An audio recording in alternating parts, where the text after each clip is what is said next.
কাল থেকে আর আসবো না, ভালো থাকিস তোরা। শুধু এইটুকু কথা বলে স্কুলের মাঠ থেকে কোথায় যেন হারিয়ে গেল এই যোগ্য সমাজের অযোগ্য মাস্টার মশাই।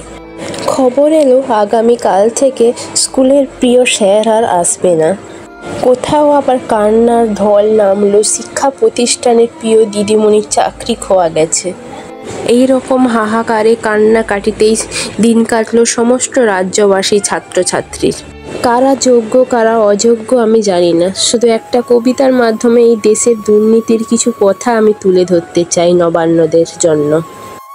দুর্নীতিতে জীবন ভরা, খালো টাকা ঘোড়া ঘোড়া, লুকাই কোথায় রাখি কোথা, ওই ওখানে গদি জেঠা।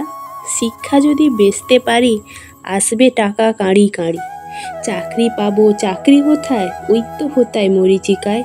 ঘ্যান ঘেনিয়ে মরছে কেন, পারলো কিছু অর্থ আনো। না হলে ওই ভাণ্ডারে যাও, অল্প কিছু ভিক্ষা তো পাও। তাতেই জীবন আলোয় আলো, শিক্ষা তোমার থোড়াই ভালো। নীতি জ্ঞানে পেট ভরে কি, আসন শাসন পূজ্য অতি।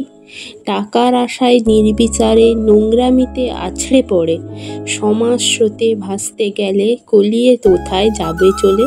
বৃষ্টির এই উজান স্রোতে হাঁটতে পারি কোনো মতে, নিজেকে যদি অর্থ বানাই ওই চরণে করব যে ঠাঁই। রায়গঞ্জের কৈলাসচন্দ্র রাধারানী উচ্চ বিদ্যালয়ের শিক্ষিকা। আমার ইমোশনাল আউটবার্সটা হয়তো খুব বেশি হবে, কারণ আমার বাবা মা আমার উপর ডিপেন্ডেন্ট। আমি ইউনিভার্সিটি টপার, আমি রবীন্দ্রভারতী ইউনিভার্সিটি থেকে মাস্টার্স কমপ্লিট করেছি। আমি স্নাতক স্তরে আমি ইউনিভার্সিটি টপার, আমি ফার্স্ট ক্লাস ফার্স্ট, আমি গভর্নরের কাছ থেকে গোল্ড মেডেল নিয়েছি। তারপরে যদি আমাকে প্রমাণ করতে হয় আমি যোগ্য কি অযোগ্য, আমার কিছু বলার নেই।